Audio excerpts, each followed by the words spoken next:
ఆంధ్ర ఒడిశాలో సరిహద్దులో భారీ ఎన్కౌంటర్ జరిగింది. ఆంధ్రప్రదేశ్ గ్రేహాన్స్ బలగాలు, ఒడిశా పోలీసులు, కేంద్ర బలగాలు చేపట్టిన జాయింట్ ఆపరేషన్లో 18 మంది మావోయిస్టులు చనిపోయారు. ఏఓబీ ప్రాంతంలో కూంబింగ్ నిర్వహిస్తున్న భద్రతా దళాలకు మావోయిస్టులు ఎదురుపడడంతో కాల్పులు ప్రారంభమయ్యాయి. ఈ ఎదురు కాల్పుల్లో మావోయిస్టులు 18 మంది చనిపోగా మృతుల్లో కొంతమంది కీలక నేతలు కూడా ఉన్నట్లు తెలుస్తోంది. మృతుల సంఖ్య మరింత పెరిగే అవకాశమూ ఉంది.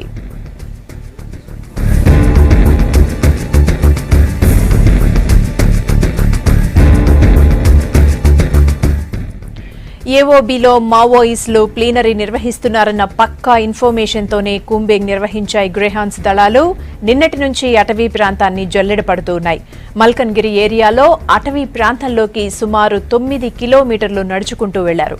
ఈ తెల్లవారుజామున మావోయిస్టులు ఎదురుపడటంతో రెండు వైపుల నుంచి కాల్పులు ప్రారంభమయ్యాయి. ప్లీనరీ ప్రాంతాన్ని చుట్టుముట్టిన గ్రేహౌండ్స్ సిబ్బంది మావోయిస్టులను తప్పించుకోకుండా చేశారు. దీంతో వారికి భారీ నష్టం జరిగింది. మరోవైపు మావోయిస్టుల కాల్పుల్లో 2 గ్రేహౌండ్స్ కానిస్టేబుళ్లు కూడా తీవ్రంగా గాయపడినట్లుగా తెలుస్తోంది. సంఘటనా స్థలం నుంచి 4 AK-47లను పోలీసులు స్వాధీనం చేసుకున్నారు.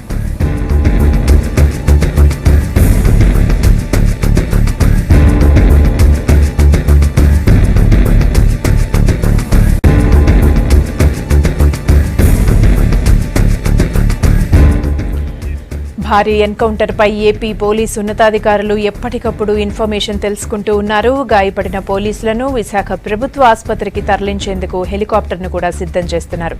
మావోయిస్టుల మృతదేహాలను ఆసుపత్రికి తరలించేందుకు ఏర్పాట్లు చేశారు. ఏపీ డీజీపీ సాంబశివరావు కూడా ఘటనా స్థలానికి వెళ్లేందుకు ప్రయత్నిస్తున్నారు.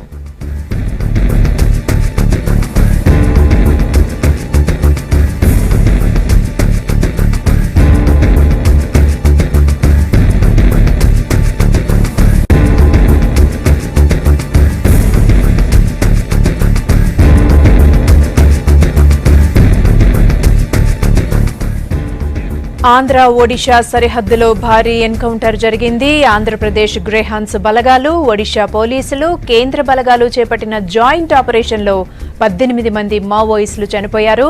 ఏఓబీ ప్రాంతంలో కూంబింగ్ నిర్వహిస్తున్న భద్రతా దళాలకు మావోయిస్టులు ఎదురుపడడంతో కాల్పులు ప్రారంభమయ్యాయి. ఈ ఎదురు కాల్పుల్లో 18 మంది మావోయిస్టులు చనిపోగా మృతుల్లో కొంతమంది కీలక నేతలు కూడా ఉన్నట్లు తెలుస్తోంది. మృతుల సంఖ్య మరింత పెరిగే అవకాశమూ కనిపిస్తోంది. మొత్తం మీద ఏఓబీలో మావోయిస్టులు ప్లీనరీ నిర్వహిస్తున్నారన్న పక్కా ఇన్ఫర్మేషన్తోనే కూంబింగ్ నిర్వహించాయి గ్రేహౌండ్స్ దళాలు. నిన్నటి నుంచి అటవీ ప్రాంతాన్ని జల్లెడ పడుతూనే ఉన్నాయి. మల్కన్గిరి ఏరియాలో అటవీ ప్రాంతంలోకి సుమారుగా 9 కిలోమీటర్లు నడుచుకుంటూ వెళ్లారు. ఈ తెల్లవారుజామున మావోయిస్టులు ఎదురుపడడంతో రెండు వైపుల నుంచి కాల్పులు ప్రారంభించారు. ప్లీనరీ ప్రాంతాన్ని మొత్తం చుట్టుముట్టిన గ్రేహౌండ్స్ దళాలు మావోయిస్టులను తప్పించుకోకుండా చేశాయి. దీంతో వారికి భారీగా నష్టం జరిగింది.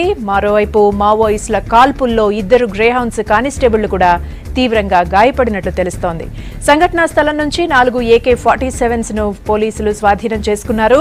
ఈ మొత్తానికి ఈ భారీ ఎన్కౌంటర్ పై ఏపీ పోలీసు ఉన్నతాధికారులు ఎప్పటికప్పుడు ఇన్ఫర్మేషన్ ను తెలుసుకుంటూనే ఉన్నారు. గాయపడిన పోలీసులను విశాఖ ప్రభుత్వ హాస్పిటల్కు తరలించేందుకు హెలికాప్టర్ను సిద్ధం చేస్తున్నారు. మావోయిస్టుల మృతదేహాలను ఆసుపత్రికి తరలించేందుకు ఏర్పాట్లు చేస్తున్నారు. ఏపీ డీజీపీ సాంబశివరావు కూడా ఘటనా స్థలానికి వెళ్లేందుకు ప్రయత్నిస్తున్నారు.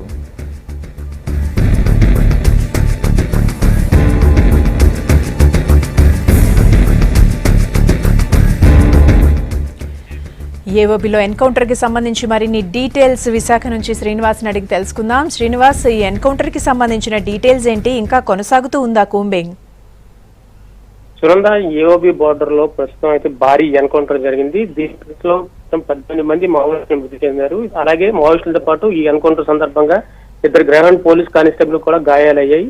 అయితే ప్రస్తుతం విశాఖ ఏజెన్సీ ప్రాంతంలో మావోయిస్టుల ప్రాబల్యం పెద్దగా లేదనుకున్న తరుణంలో ఎంత భారీ ఎన్కౌంటర్ జరగడం, ఒక జరుగుతున్నట్టుగా పోలీసులు సమాచారం అందుకున్నారు. ఆ సమాచారంతోనే ఏఓబీ బోర్డర్ లోని ఈ ఒరిస్సా ప్రాంతానికి చెందుతూ ఉంటుంది. ఇది మాంచిపేట ప్రాంతం. ఇది ఈ ప్రాంతంలో 10 కిలోమీటర్ల వరకు పోలీసులు కాలిపాటిన కొండ ప్రాంతాన్ని అంతా ఎక్కి కేంద్ర జరుగుతున్న సమావేశానికి చేరుకున్నారు. వెంటనే పోలీసులు రాకని గమనించిన మావోయిస్టులకి పోలీసులకి మధ్య ఇవాళ తెల్లవారుజామున ఎదురుకల్పుల్లో 18 మంది మావోయిస్టుల మృతి చెందారు. ఈ 2 ప్రాంతాలు జరుగుతున్నాయి. ఒక 4.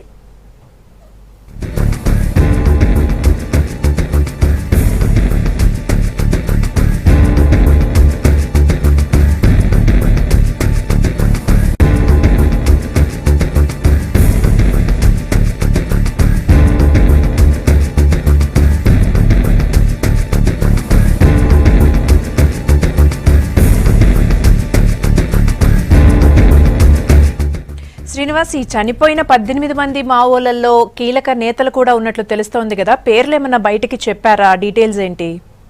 అయితే పోలీసుల నుంచి అందుతున్న సమాచారం ప్రకారం చూసుకున్నట్లయితే 18 మంది చనిపోగా ఈ 18 మందిలో కూడా కీలకమైన నేతలు కూడా ఉన్నారు. వీరిలో ప్రధానంగా అశోక్, ఉదయ్, జాంబ్రీ తదితరులంతా ఉన్నట్టుగా సమాచారం ఉంటుంది. ముఖ్యంగా ఉదయ్ ఈ చనిపోయిన వారిలో మావోయిస్టులకు కీలకమైన సభ్యుడు. ఎందుకంటే ఏదైనా ప్లానింగ్ చేయడంలో కానీ, ఒక యుద్ధ తంత్రాన్ని ప్లాన్ చేయడంలో కానీ ఉదయ్కి మంచి పేరు ఉంది. ఉదయ్ చనిపోయినట్టుగా తెలుస్తుంది. అలాగే ఉదయ్తో పాటు ఈ ప్లానింగ్ లో పాల్గొనే ఉదయ్కి సంబంధించిన దళ సభ్యులందరూ కూడా చనిపోయినట్టుగా పోలీసులు అయితే సమాచారం అందిస్తూ ఉన్నారు.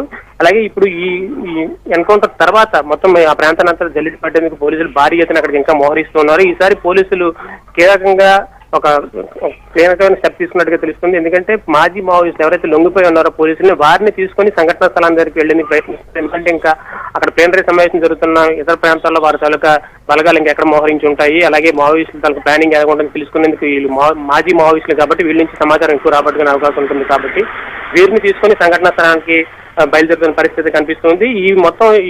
ఈ ఎపిసోడ్ మొత్తంలో కూడా ఏపీ పోలీసులు అలాగే ఒరిస్సా పోలీసులతో పాటు సెంట్రల్ పోలీసులు వీళ్ళందరూ కూడా పాల్గొంటున్నారు. వీరందరూ కూడా ఇంకా అధిక మొత్తంలో ఇప్పుడు అక్కడ ఉన్న వారితో కాకుండా ఇంకా అధిక మొత్తంలో సిటీ నుంచి కానీ దగ్గర పరిసర ప్రాంతాల నుంచి కానీ ఎవరైతే ఉన్నారో అందరినీ తీసుకుని సంఘటనా స్థలానికి వెళ్లేందుకు ప్రయత్నిస్తున్నారు.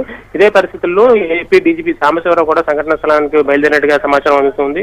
మొత్తానికైతే 18 మంది చనిపోయిన ఈ సంఘటనతో ఏఓబీలు పెద్ద కలకలం రేగుతూ ఉంది. దీని తర్వాత పోలీసులు ఎలాంటి స్టెప్ తీసుకుంటారు, ఇంకా అసలు ప్లేనరీ సమావేశం జరుగుతున్న అయితే ఎవరికి సమాచారం ఉండదు. అలాంటి పరిస్థితుల్లో ఒక్కసారిగా దాడి చేయడానికి గల కారణాలు ఏంటి, ఇలాంటి అనేక ప్రశ్నలు అయితే తలెత్తున్నాయి. ఈ పరిస్థితుల తర్వాత ఇప్పుడు ఏఓబీలో ఏం జరగబోతుంది అయితే టెన్షన్ వాతావరణం కనబడుతుంది. Right, okay Srinivas.